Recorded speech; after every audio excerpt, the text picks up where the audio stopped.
You know that thing where you open the fridge, stare into it and close it again, and you weren't even hungry anyway? Or you find yourself thinking, I'll feel better when the kids are older, or when work calms down, or when life is just different from how it is right now. And none of these things like laziness or a character flaw. It's basically our nervous system running from the present moment. And believe me, I do it too all the time. So in this video, what I want to do is show you the two patterns, or the main two patterns, because there are lots of others, that keep most of us stuck. And they're the ideas of grasping and avoiding, why we do it, and what it actually looks like to come back to yourself when life feels like too much. So if you've not seen me before, I'm Mercedes, and I work with people who are overwhelmed, exhausted, and burnt out by life generally. And they just want a bit more calm and peace in their life and a bit more control over how things go for them. And I help them by bringing together a unique blend of nervous system regulation, Buddhist wisdom, and neuroscience to support their journey and to give them what they really need in life. So let's start with the concept of equanimity. So this is where it all came from me. So if you don't know me very well, I was brought up by a dad who studied with the Dalai Lama, and I was brought up with Buddhism all around me. And I actually love all of the Buddhist principles. Now, one of the things I'll say is I don't consider myself religious in the sense that I followed the Buddhist religion, but I follow Buddhist principles because I think they bring a lot of peace into my life. And I also think that a lot of modern self-help is basically based off Buddhist principles. And I'll give you a good example of that today. So equanimity is basically our ability to stay with calm and with who we are, with chaos going on around us. Now, when I say chaos around us, what do I mean by that? I mean life. So the negative things that happen. So we might experience all of this stuff that happens to pain, suffering, stress, and grief, and all of these negative emotions. So we're talking about emotions because life happens and life generates emotions. And it's, can we stay with who we are? So can we do life without pushing away that emotion, or without reacting to it, without causing other people suffering because of our reaction to that emotion, without making that emotion stronger and allowing it to root and take hold within us? Can we stay that little bit more centered? Can we stay in equanimity? Can we stay balanced? So when we do that, these strong emotions and life events don't disappear. They still happen. But the core of us doesn't get swept away by them. So we stay with our core. We don't follow emotions unnecessarily, and we also don't allow life events to push us off our sense of who we are. So let's talk about the two things, grasping and avoiding, and what they really mean.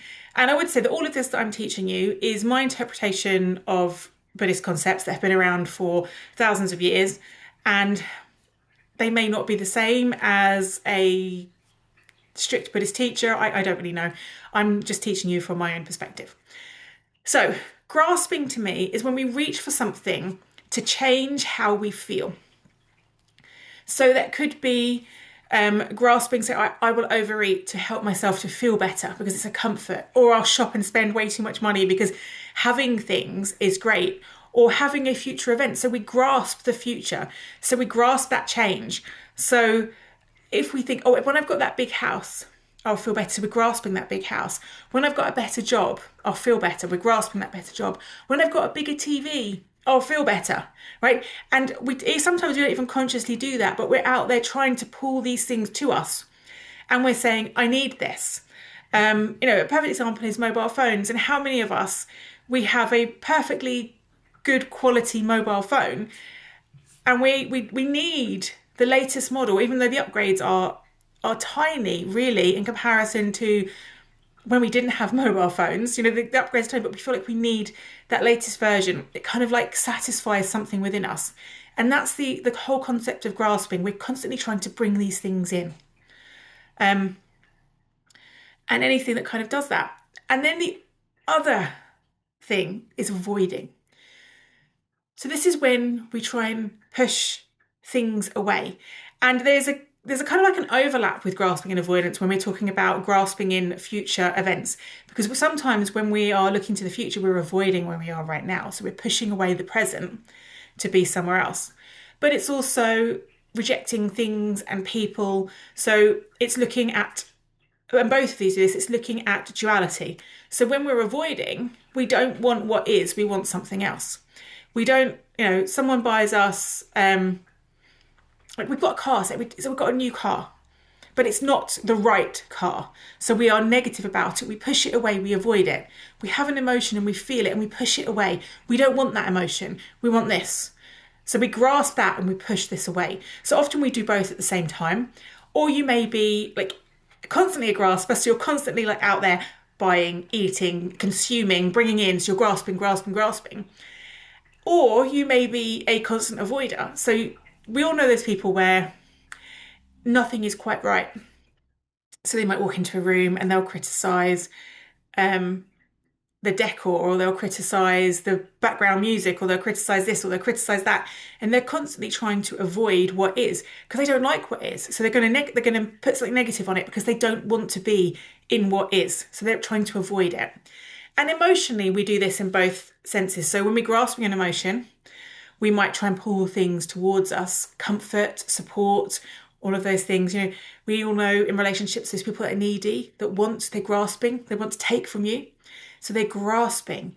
And then we may have times where we avoid emotionally. So we feel a strong emotion and we do something to avoid it. So we maybe disassociate with it, or we do something to stop us feeling it, to stop us experiencing it, because that emotion is too overpowering. So we try and avoid it. And those are basically the things that we do. We grasp and avoid.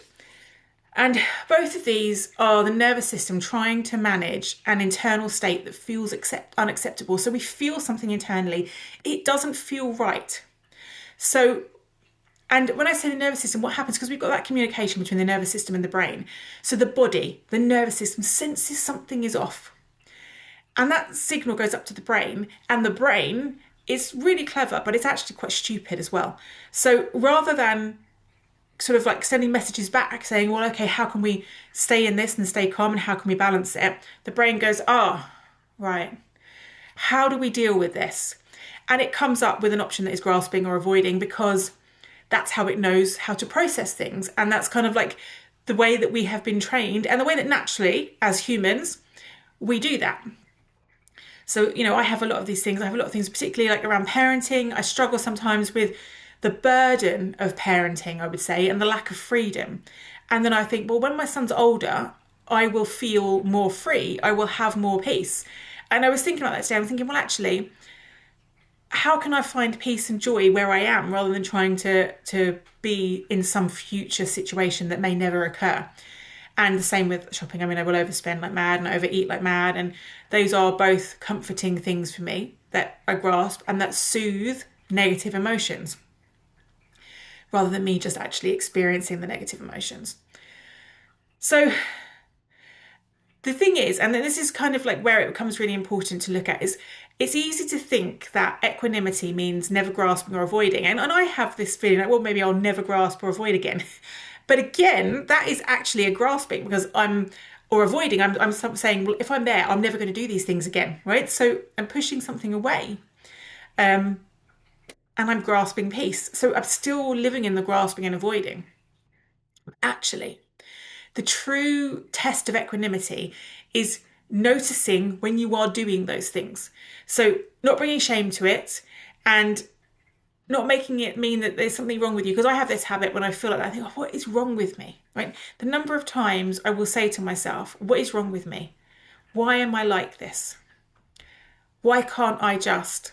Okay, and those are still a form of grasping and avoiding. Why am I like this? Why can't I just? I'm avoiding who I truly am. I'm avoiding the fact that I have these natural emotions.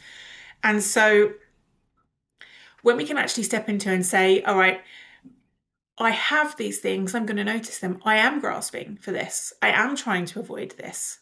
Okay. The noticing is the work.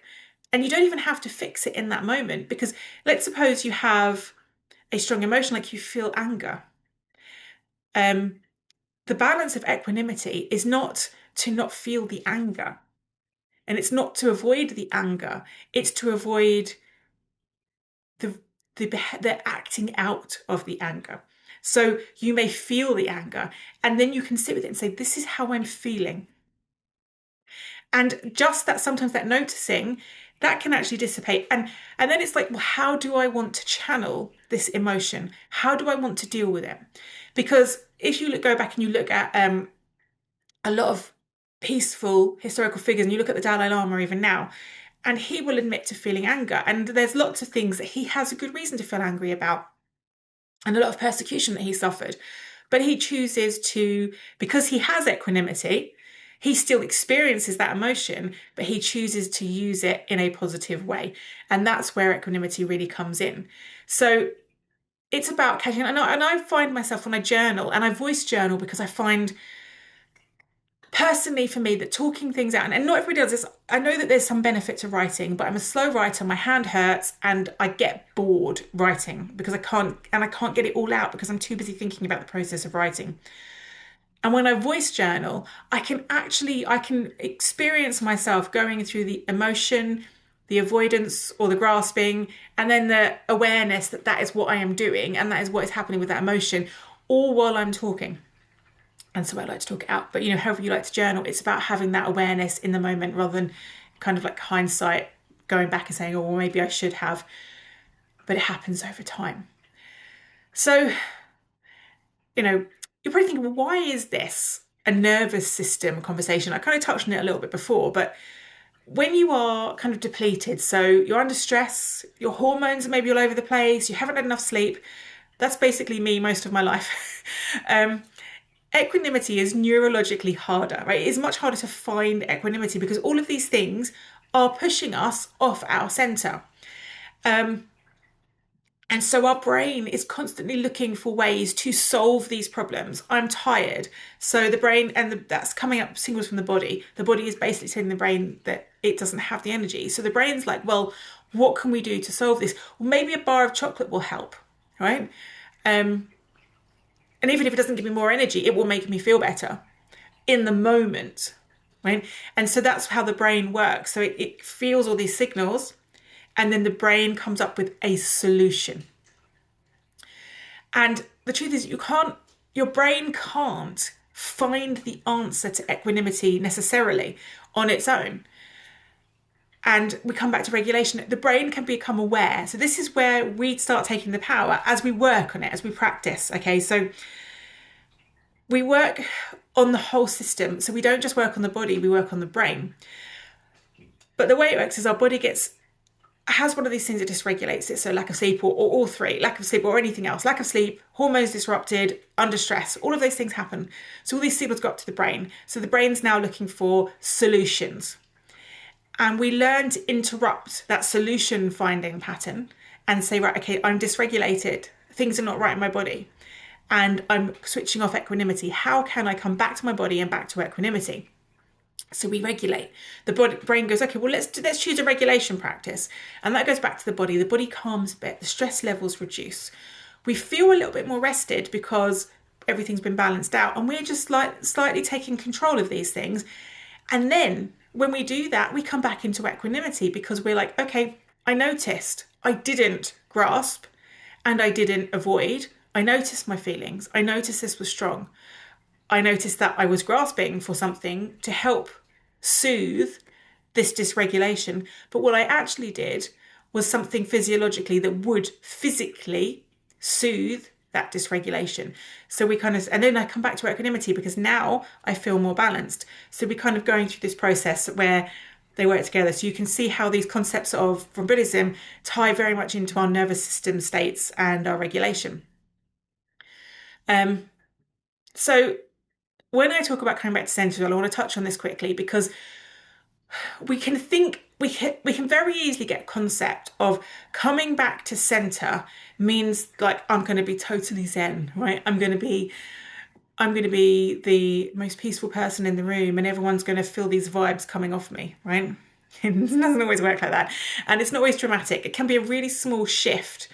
And it can just be the awareness that we were grasping and the regulation and coming back to awareness of all of that. And maybe not consuming the thing you were grasping for, or maybe not avoiding the thing you were avoiding. Maybe we just allow ourselves to be. And it can be as simple as that.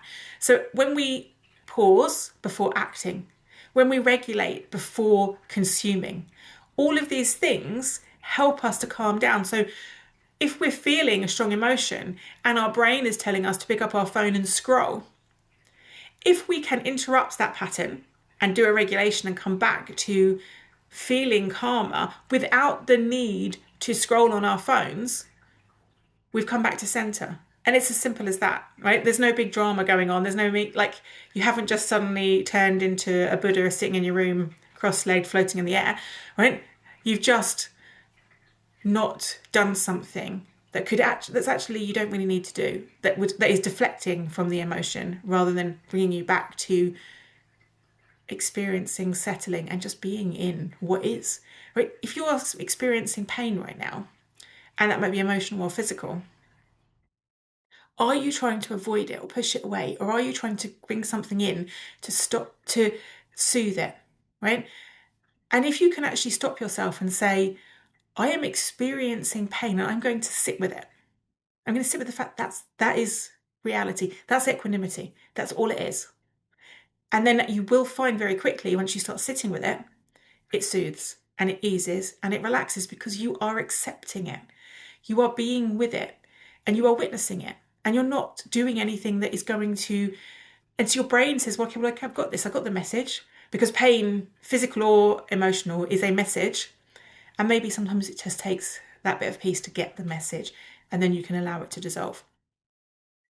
And just remembering that equanimity is a practice, it's not a destination.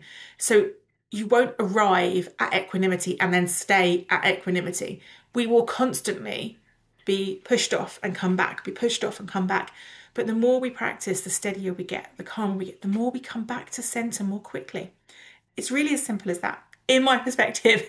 And I know I say this from the perspective of somebody who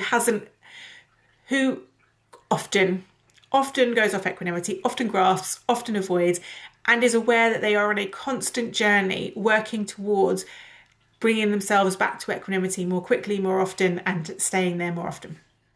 So it's a journey we're all on. So if this resonated with you, please remember to like and subscribe this video, because it helps more people to see it and you'll get more of my stuff in the future. And if you want to go deeper into nervous system regulation and learning how to actually hold yourself through the hard stuff, not just survive it, I have a free community on School called the Sacred Reset, and I'd love to invite you to come in. And I have also created a small resource. It's just a self-inquiry guide, so you can kind of look at whether you're grasping or avoiding. And if you would like that, either drop a comment or come and join the Sacred Reset and I will send you a copy. Other than that, I'll see you soon.